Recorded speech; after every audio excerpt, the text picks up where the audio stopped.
ॐ ज्ञानतिमिरान्धस्य ज्ञानञ्जनशलाकया चक्षुरुन्मीलितं येन तस्मै श्रीगुरुवे नमः। नमः विष्णुपादाय कृष्णप्रेष्ठाय भूतले श्रीमते भक्तिवेदान्तस्वामिन्निति नामिने। नमस्ते सारस्वते देवे गौरवाणी प्रचारिणे निर्विशेषा शून्यवादी पाश्चात्यदेशतारिणे। नमो महावदन्याय कृष्णप्रेमप्रदायते कृष्णाय कृष्णचैतन्यनामने गौरतुसे नमः। रामाय रामभद्राय रामचन्द्राय वेदसे रघुनाथाय नाथाय सीताय पतये नमः। जय श्री कृष्ण चैतन्य प्रभु नित्यानंद श्री अद्वैत गदाधर शिवासादि गौर भक्त वृंद। हरे कृष्णा कृष्णा कृष्णा हरे हरे, हरे राम राम राम हरे हरे। हरे कृष्णा। आप सभी भक्तों का हार्दिक स्वागत है आज के राम कथा में। तो हम लोग आज चर्चा कर रहे हैं श्री वाल्मीकि रामायण, इसके पहले स्कंद, जिसका नाम है बाल कांड, फर्स्ट कैंट। और इसका 18वां अध्याय पे हम लोग चर्चा कर रहे थे, 26 नंबर श्लोक तक चर्चा कर चुके हैं। तो इस अध्याय में भगवान श्री रामचंद्र, लक्ष्मण, भरत, शत्रुघ्न का क्या हुआ है, प्राकट्य हुआ है, आविर्भाव, जन्म लीला हुई। जन्म के बाद, जन्म को जात संस्कार बोलते हैं। जात संस्कार मतलब एक फेस्टिवल, महोत्सव मनाया जाता है। आज भी लोग जन्म होता है तो महोत्सव मनाते हैं ना। नहीं नहीं, महोत्सव नहीं मनाते, उसको फेस्टिवल बोलते हैं। महोत्सव का मतलब क्या होता है, संस्कार का मतलब होता है उसमें जो बालक जन्म लिया है या बालिका जो जन्म ली है, उसके आध्यात्मिक धर्म के प्रति प्रवृत्ति हो, भगवान के प्रति रुचि बढ़े और आध्यात्मिक जीवन में आगे बढ़े। उसके लिए इस प्रकार से अनुष्ठान या इस प्रकार के कार्यक्रम का आयोजन किया जाता है, जिसमें ब्राह्मण, वैष्णव और भगवान का आशीर्वाद उसको मिल सके। ये नहीं कि बस बर्थडे पार्टी हुआ, केक कटिंग किया और सबको खिलाया पिलाया, पार्टी किया और विदा कर दिया। इससे कोई फायदा नहीं होता। वो जस्ट सेलिब्रेशन हो जाता है, उसको पार्टी बोलते हैं, पार्टी को। जैसे विवाह भी संस्कार होता है, मालूम है आपको? संस्कार का मतलब मालूम है? संस्कार का मतलब होता है वो विधि या वो क्रिया जिसके द्वारा व्यक्ति प्रगति करता है आध्यात्मिक जीवन में, भौतिक जीवन में नहीं, आध्यात्मिक मार्ग में। यानी धर्म के प्रति उसका रुझान बढ़ता है, हृदय पवित्र होता है, शुद्ध हृदय के शुद्धिकरण के प्रोसेस को संस्कार बोला जाता है। इसलिए विवाह भी संस्कार है। शादी जो है संस्कार नहीं है, मैरिज संस्कार नहीं है। हाँ, शादी जो है वो क्या है, कॉन्ट्रैक्ट है, और मैरिज पार्टी है। मैरिज जो है वो पार्टी है और शादी कॉन्ट्रैक्ट है। लेकिन विवाह क्या होता है, संस्कार होता है। तो अभी अंशुल प्रभु और शिल्पा माता जी का विवाह संस्कार होने जा रहा है। आप सब लोग आएंगे ना? ठीक है, अच्छी बात है। हम भी मंदिर में रह करके प्रार्थना प्रेयर करेंगे। हाँ ठीक है, गौर निताय से प्रार्थना करेंगे। संस्कार, तो उसको संस्कार बोलते हैं। संस्कार का मतलब होता है शुद्धिकरण का प्रोसेस होता है। जैसे 16 संस्कार बताए जाते हैं। अंतिम संस्कार तो मृत्यु के पश्चात। सोचिए, वैदिक सभ्यता में कितना अद्भुत चीज है ना, कि मृत्यु के बाद भी व्यक्ति को लाभ देने के लिए संस्कार किया जाता है, उसको अंतिम संस्कार बोलते हैं। ये मृत्यु संस्कार बोला जाता है। और जन्म लेने के पूर्व 3 संस्कार होते हैं। जन्म जो संस्कार है, जात संस्कार, वो चौथा संस्कार है। जन्म, गर्भदान से लेकर के और शिशु के जन्म 9 महीने के अंदर, ऐसे 4 संस्कार हो जाते हैं। तो भगवान राम, लक्ष्मण, भरत, शत्रुघ्न का जन्म हुआ। राम नवमी के दिन भगवान राम का जन्म हुआ, चैत्र महीने की नवमी के दिन। और 10वीं के दिन लक्ष्मण, भरत और शत्रुघ्न का जन्म हुआ। तो दशरथ महाराज जो जात संस्कार कराए, कई ब्राह्मणों और वैष्णवों को बुलाए, उन्होंने मंत्रोच्चारण किए, कीर्तन हुआ, और जो है आध्यात्मिक चर्चाएं हुई, कथा हुआ पुराणों से। और इसके पश्चात फिर उनको दक्षिणा वगैरह दे करके महाप्रसाद, भगवान को भोग लगा करके सबको महाप्रसाद का वितरण किया गया कीर्तन भजन के बाद। तो ये संस्कार, ये बहुत ही सुंदर तरीके से फेस्टिवल हुआ था। हम लोग इसको अभी पिछले 2-3 दिन में चर्चा किए थे। अयोध्या में भगवान राम का जब जन्मोत्सव हुआ, तो वो जो उत्सव था वो इतना विशाल था कि केवल भगवान दशरथ महाराज के राजमहल बस में उत्सव नहीं मनाए गए, अयोध्या के घर घर में राम जन्मोत्सव मनाए गए। यानी हर अयोध्या के हर घर वाले को ये लगा कि हमारे घर में जन्म हुआ है राम का, राम लक्ष्मण भरत शत्रुघ्न का। जैसे अपना पुत्र कोई प्राप्त करता है जितना खुश होता है और उत्सव मनाता है, उस प्रकार से अयोध्या के घर घर वालों ने इस प्रकार से महसूस किया। भगवान अवतरित होते हैं तो ये एक अद्वितीय गुण है। कृष्ण भी इसी प्रकार से, कृष्ण जब आते हैं, नंदोत्सव जब मनाया गया था, जन्माष्टमी हुआ, कहाँ पे जन्माष्टमी हुआ? जेल में, आधी रात को। अगले दिन सुबह सुबह लेके गए, सुबह नहीं, रात को ही लेके चले गए। फिर अगले दिन सुबह सुबह जब पता चला कि नंद बाबा को पुत्र की प्राप्ति हुई है, तो नंदोत्सव मनाया गया। तो उस उत्सव में पूरे ब्रजवासी सब लोग शामिल हुए, और सब लोग उत्सव बड़े ही जो है जोरों शोरों से मनाते हैं।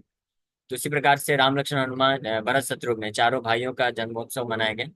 और उसके फिर जन्म के 12 दिन बाद, राम जी के जन्म के 12 दिन बाद नामकरण संस्कार हुआ, ये पांचवा संस्कार। तो नामकरण संस्कार भी किया गया, और उसमें भी उसको भी उत्सव की तरह मनाया गया। उसमें भी कई ब्राह्मणों वैष्णव को बुलाया गया और उनका कुंडली देख करके नामकरण किया गया।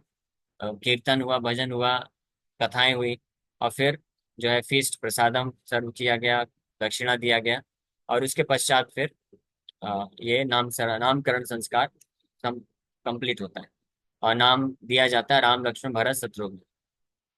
तो जो नाम मिलता है वो जो ग्रह नक्षत्रों के अनुसार किस समय पे, किस स्थान पे, कैसी अवस्था में शिशु का जन्म हुआ है, उसके अनुसार गणना करके नाम दिया जाता है। तो भगवान का जो नामकरण होता है, वो भगवान का जो नाम होता है वही नाम मिलता है। क्योंकि भगवान इस प्रकार से प्रकट होते हैं, उस समय सारे जितने भी एस्ट्रोलॉजिकल कैलकुलेशन है वो हर प्रकार के शुभ स्थिति को प्रकट कर देते हैं। तो उसमें भगवान का जो ओरिजिनल नाम होता है वही उनको मिल जाता है। इसलिए राम, राम का अर्थ बताए कि जो सबको आनंद प्रदान करेंगे, वो है राम। और ये महा महान आत्मा, महात्मा, महात्मा मतलब जिनका हृदय बड़ा उदार होगा, जो किसी के दोषों को नहीं देखेंगे, केवल कृपा करना जानेंगे, ये नाम। फिर भरत का नामकरण हुआ, भरत को नाम मिला भरत। भरत का मतलब होता है जो भरण पोषण करेंगे, सारे अयोध्या वासियों का, सारे राज्य का भरण पोषण करेंगे, ये भरत नाम हुआ। और लक्ष्मण का अर्थ होता है जो जिनके पास असीमित मात्रा में समृद्धि होगी। समृद्धि मतलब प्रॉस्पेरिटी जिसको बोलते हैं, प्रॉस्परस जो होता है उसको समृद्ध बोला जाता है। तो भौतिक रूप से, भौतिक जगत में तो लोग उनको समृद्ध मानते हैं जिनके पास आज के समय में, जिनके पास अच्छा जॉब है या अच्छा धंधा है, तो पैसा है, गाड़ी है, बंगला है, तो समृद्ध माने जाते हैं। लेकिन ये समृद्धि का असली पैरामीटर नहीं है। ये किसका पैरामीटर है?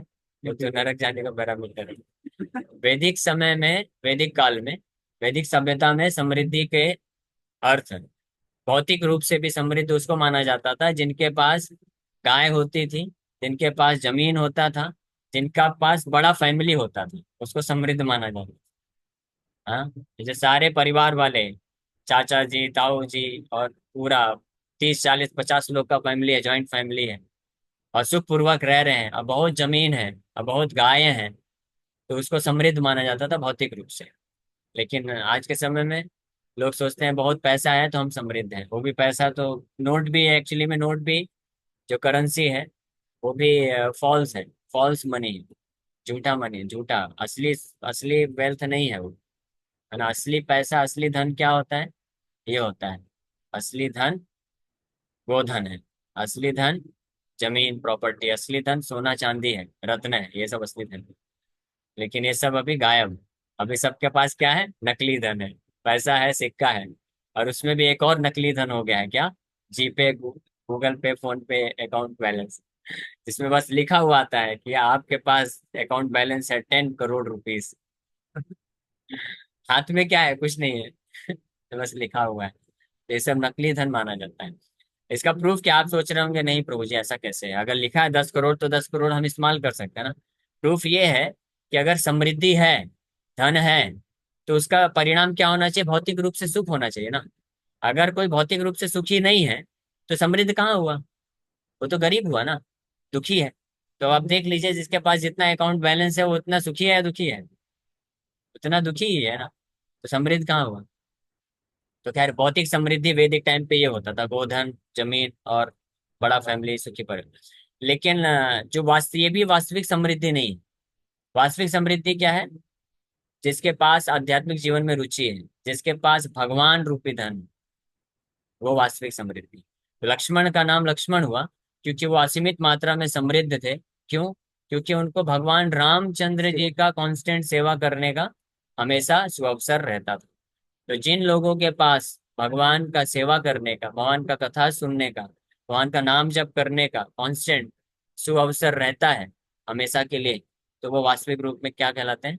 समृद्ध कहलाते हैं, प्रॉस्परस होते हैं। लक्ष्मण का ये अर्थ। और एक हुए शत्रुघ्न। शत्रुघ्न मतलब जो शत्रुओं का विनाश कर सकते हैं, इतने शक्तिशाली हैं, वो है शत्रुघ्न। यहाँ तक हम लोग कल चर्चा किए थे इस श्लोक पे, जस्ट रिपीट कर दिया मैं। तेषां केतुरिव ज्येष्ठो रामो प्रतिकरापितु बभूव भूयो भूतानां स्वयंभूरिव सम्मता। सो दशरथ महाराज के सबसे बड़े पुत्र Ram, he was like a flag, victory flag. Dasharath Maharaj के लिए एक विक्ट्री फ्लैग की तरह थे, जय पताका की तरह थे, जो दशरथ महाराज की पूरी जो डायनेस्टी है, वंश है, उसकी महिमा को बढ़ाने का कार्य किए। राम के कारण ही तो दशरथ महाराज का वंश कौन सा है? चंद्रवंश, जो सूर्यवंश। सूर्यवंश, तो सूर्यवंश से प्रसिद्ध हुआ क्यों? भगवान रामचंद्र के कारण। और चंद्रवंश से प्रसिद्ध हुआ क्यों? कृष्ण के कारण। यदुवंश प्रसिद्ध हुआ कृष्ण के कारण। रघुवंश प्रसिद्ध हुआ राम जी के कारण। नहीं तो कोई और कोई वंश जानता है क्या? अग्निवंश भी होता, मालूम है आपको? और भी ऐसे बहुत सारे वंश हैं, लेकिन कोई इतना नहीं जानता है, सुनता नहीं। लेकिन सूर्यवंशी, रघुवंशी, यदुवंशी, चंद्रवंशी, इस नाम से लोग जानते हैं। क्यों? कि किसी में भगवान आए, तो इसलिए जो है राम ये कार्य किए दशरथ महाराज के लिए। Who was the eldest son of Dasharath Maharaj. और इसी कारण ही became most pleasing to his father and object of constant love for all living beings like the self born Brahma. इसीलिए वो सबसे ज्यादा प्रिय पुत्र हो गए दशरथ महाराज के। और न केवल दशरथ महाराज के, he was an object of constant love for all living beings. हर जीवात्माओं के लिए निरंतर प्रेम के पात्र बन गए। इस संसार में कोई भी ऐसा व्यक्ति नहीं है जिसको हर जीवात्मा प्रेम करता हूँ। कोई भी ऐसा व्यक्ति नहीं है जो हर जीवात्माओं को प्रेम करता हूँ। ऐसा है क्या कोई? यस, है ऐसा कोई? है? नहीं। आप क्या क्या बोल सकते हैं कि आप सभी व्यक्ति, सभी जितने भी जीवात्मा है, सबको आप प्रेम करते हैं? नहीं नहीं, झूठ बोल रहे हैं आप, विचार करिएगा। किसी के प्रति तो आपका होगा कि नहीं नहीं ये अच्छा नहीं है। हाँ। क्या ऐसा आप बोल सकते हैं कि इस संसार में जितने भी जीवात्मा है वो सब आपको प्रेम करते हैं? हाँ? नहीं नहीं नहीं, इम्पॉसिबल, संभव ही नहीं है। बाकी जीवात्माओं को छोड़िए, आपका विवाह हो जाने दीजिए। हो गया विवाह क्या? अभी नहीं हुआ ना? फॉर्चुनेट है। एनीवे, ठीक है, हम डोंट माइंड। लेकिन ये फैक्ट है कि कोई भी ऐसा व्यक्ति इस संसार में नहीं है जो हर सारे जीवात्माओं को प्रेम करता हो, और कोई भी ऐसा व्यक्ति नहीं है जिसको हर जीवात्माएं प्रेम करते हो। लेकिन केवल भगवान ही एक ऐसे व्यक्ति हैं जो हर जीवात्माओं को प्रेम करते हैं, और जो हर जीवात्मा के प्रेम के पात्र हैं। हाँ, तो इसलिए हम लोग इस पर कल चर्चा किए थे। भगवान रामचंद्र जब राजमहल से बाहर निकलते थे, तो उनका दर्शन करने के लिए लाखों लाखों की संख्या में अयोध्यावासी प्रकट होते थे। और सब लोग दो क्वेश्चन पूछते थे एक दूसरे से, जिसके पास भी खड़े होते थे। ऐसा वर्णन है कि भगवान को दर्शन करने के लिए इतनी भीड़ होती थी कि ऊपर से अगर एक धूल का कण डाल दिया जाए तो नीचे नहीं गिरेगा। और सब लोग एक दूसरे से, सब लोगों की नजर केवल राम के तरफ होती थी। और आसपास जो खड़े होते थे, राम को देखते हुए दो ही प्रश्न पूछते थे कि क्या राम ने आपको देखा, और क्या आपने राम को देखा? ऐसा प्रश्न पूछते। और इन दोनों प्रश्न में से अगर किसी का भी उत्तर नो आता था, नहीं आता था, तो वो लोग धिक्कार करके उसको बोलते थे कि आप जीने योग्य नहीं है, जाओ सुसाइड कर लो। इसका मतलब ये है कि हर सारे अयोध्या वासी भगवान राम को कॉन्स्टेंटली देखते रहते थे, दर्शन करते थे। और भगवान राम भी लाखों की संख्या में उनके जितने भी फैन फॉलोइंग है सबको देखते थे। ऐसा हो सकता है किसी भी कोई भी आपका सेलिब्रिटी हो, आप जाइए स्टेज में खड़ा है, आप तो बहुत फैन है उसके, लेकिन उसको पता ही नहीं आप कौन है। पता चलता है उसको कोई लेना देना नहीं। नहीं, भगवान इस प्रकार के सेलिब्रिटी नहीं है। वो भगवान ऐसे सेलिब्रिटी हैं जो अपने फैन के भी फैन होते हैं। जितनी मात्रा में उनका जो फैन है, वो भगवान के प्रति जितना उसका भाव होता है, भगवान का भी उनके प्रति उतना ही भाव होता है, हर एक जीवात्मा में। ऑफ कोर्स ये भगवान ही कर सकते हैं, बिकॉज ही इज ओमनीपोटेंट, सर्वशक्तिमान है, इससे भगवान ये कार्य कर सकते हैं। और किसी भी, क्या बोलते हैं साधारण भाषा में, किसी भी माई के लाल में ये शक्ति है ही नहीं। तो ये है भगवान रामचंद्र। तो आगे वर्णन कर रहे हैं। सर्वे वेद विदा शूरा, सर्वे लोक हिते रता, सर्वे ज्ञानोपपन्नाश्च, सर्वे समुदिता गुणैः। All of them studied the Vedas, सर्वे मतलब चारों, चारों पुत्र का बात चल रहा है, Ram Lakshman Bharat Shatrughna. All of them studied Veda, सर्वे वेद विदा। वेद विदा मतलब कि वेद, सारे वेदों के, विदा मतलब ज्ञाता, सबके सब ज्ञाता हो गए, सब चारों के पास सारे वैदिक शास्त्रों का ज्ञान मिल गया। और सूरा, सर्वे सूरा, सूरा मीन्स हीरोज, सबके सब। सूरा means those heroes who study Dhanurveda, सब धनुर्वेदा, धनुष बाण चलाने में एक्सपर्ट हो गए। All of those heroes studied Dhanurveda and absorbed in the welfare of the world, सर्वलोक हिते रता। और चारों पुत्र दशरथ महाराज के सर्वलोक यानी हर प्रकार के जीवात्माओं के का वेलफेयर, हित करने में लगे रहते थे हर क्षण। सर्वलोक हिते रता, सर्वे ज्ञानोपपन्नाश्च, all of them practice the techniques taught in Dhanurveda. न केवल न केवल उनके पास वैदिक शास्त्रों का ज्ञान था, लेकिन उस ज्ञान को वो प्रैक्टिस भी करते थे, अब उतारते भी थे, अमल में भी लेके आए। एंड सर्वे मुदिता गुण, all of them attained the result of acquiring such knowledge by manifesting compassion and other auspicious qualities. समुदिता गुण है, समुदिता गुण है का मतलब है कि attain the result of acquiring such knowledge. जो मोरल प्रिंसिपल्स हैं, लोगों के ऊपर दया कृपा करना और शुभ कार्य में लगना, इस प्रकार से वो अपने अध्ययन का जो फल प्राप्त किए, ये। So this is a description of their study of the Veda and so on. After they received their Upanayan initiation, they became endowed with all Vedic knowledge. That is, they attained the perfection of all Vedic knowledge. मतलब अभी नामकरण संस्कार हुआ, उसके पश्चात फिर एक और संस्कार होता है, उसको आज की भाषा में एडमिशन बोलते हैं स्कूल में। नहीं, पहले की भाषा में इसको क्या बोलते हैं, तो उपनयन संस्कार बोलते हैं। आज के समय में भी उपनयन संस्कार कराया जाता है, लेकिन फॉर्मेलिटी बस रह गई। उपनयन संस्कार का मतलब क्या है मालूम है? उपनयन संस्कार का मतलब होता है कि उसको एडमिशन दिलाना है गुरुकुल में, वैदिक अध्ययन करने के लिए, साहित्य वैदिक शास्त्र को पढ़ने के लिए। लेकिन उपनयन संस्कार करने के बाद कहाँ भेज देते हैं? स्लॉटर हाउस में भेज देते हैं। स्लॉटर हाउस जानते हैं? स्कूल कॉलेजेस, स्कूल कॉलेजेस को स्लॉटर हाउस बोला जाता है, कत्ल खाना। क्यों बोला जाता है? क्योंकि यहाँ पे बराबर सिस्टमेटिक तरीके से, जैसे जो स्लॉटर हाउस होते हैं ना, वहाँ पे बड़े ऑर्गेनाइज तरीके से, सिस्टमेटिक तरीके से हजारों की संख्या में क्या किया जाता है, काटा जाता है जानवरों को, है ना? बहुत वेल ऑर्गेनाइज है, पूरा उनका मैनेजमेंट है, पूरा मशीन, ऑटोमेटिक मशीन होती है।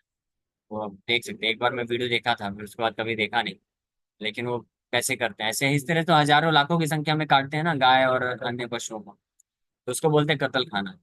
तो ये जो आधुनिक आधुनिक जो शिक्षा प्रणाली है, स्कूल और कॉलेज में जो पढ़ाया जाता है, वो स्लॉटर हाउस की तरह है।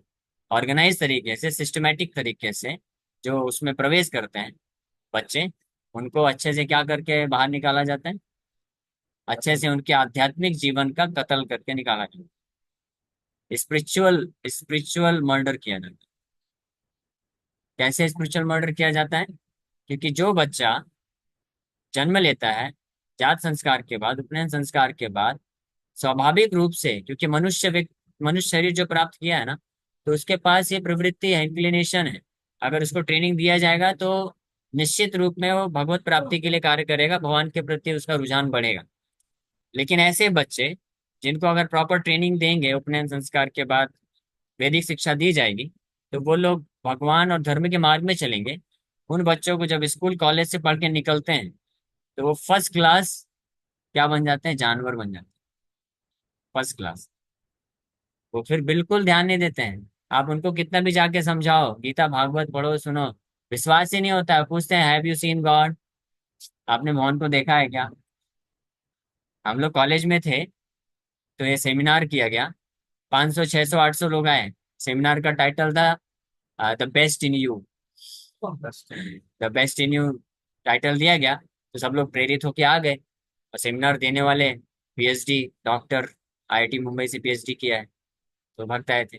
और प्रभु जी आए धोती कुर्ता में, द बेस्ट इन यू बताए कि you are not this body your soul, that is the best in you, so why you are acting like dogs and hogs. तो उसके बाद फिर धीरे धीरे सब फिल्टर आउट हो गया। दो दो लोग बचे, एक मैं हूँ और एक और है हमारे प्रभु जी कालचरण प्रभु है। हम दो लोग उस स्लॉटर हाउस से बच के निकल गए, और अभी आ गए, वो भी मंदिर में ही, इस मंदिर में ही। बाकी जितने भी हजारों की संख्या में आए थे सब चले गए। तो ये रिजल्ट, इसीलिए इसको प्रोपा जी बोलते थे स्लॉटर हाउस है, आध्यात्मिक जीवन का लोग हनन कर देते हैं। वो इंटरेस्टेड ही नहीं रहते हैं, उनको कोई इंटरेस्ट ही नहीं होता है कि हमको धर्म से रुचि लेना चाहिए, भगवान के बारे में जानना चाहिए, भगवान का भक्ति करना चाहिए। Not at all interested. आप चले जाइए आज भी, कॉर्पोरेट में जाइए, कॉलेजेस में जाइए, आप उनको बताइए, उनको इंटरेस्ट ही नहीं है। They don't even care to know this thing that God does exist. इसके बारे में कुछ पढ़ी नहीं है लोगों को। इसका क्या कारण है? यही कारण, इससे प्रचार बहुत डिफिकल्ट है। किताब डिस्ट्रीब्यूशन करो, 1000 लोग आते हैं, उसमें से कोई एक लेता है। जैसे वो देखो विपिन महाशय, विपिन नाम, विपिन, विपिन बैठा है पीछे, है ना? तो इसका इतना सौभाग्य है, माता जी कितना प्रयास करते हैं कि भगत बने भगत बने, लेकिन वो बोलता है मैं तो ऑलरेडी भगत हूँ। लेकिन किसका भगत हूँ? माया। हाँ, माया का भगत। कितना डिफिकल्ट है, क्योंकि स्कूल कॉलेज में पढ़ के निकला है ना, इसलिए। एनीवे, तो उपनयन संस्कार का, ये उपनयन संस्कार के पश्चात भगवान राम लक्ष्मण भरत शत्रुघ्न को गुरुकुल भेजा गया, और वहां पे वो वैदिक शिक्षा को प्राप्त करते हैं। तो उपनयन संस्कार द्विज संस्कार भी बोला जाता है। उसके बाद वो विप्र बनते हैं, वेद पठेत इति विप्रा। विप्र जब वैदिक अध्ययन करके उसमें मैच्योरिटी को प्राप्त करते हैं, तो उनको वो फिर ब्राह्मण बनते हैं। ब्रह्म जानाति इति ब्राह्मण। तो ये उपनयन संस्कार का पर्पस है कि वैदिक अध्ययन, तो ये है नामकरण संस्कार के बाद ये होता है। तो इस तरह से भगवान राम लक्ष्मण भरत शत्रुघ्न जी का अभी ये इस तरह से संस्कार हुए। ओके, तो समय हो गया, यहीं पे विराम करते हैं। Thank you very much. Hare Krishna Krishna Krishna Hare Hare, Hare Ram Ram Ram. इस किसी भक्त का कोई प्रश्न है क्या, पूछ सकते हैं?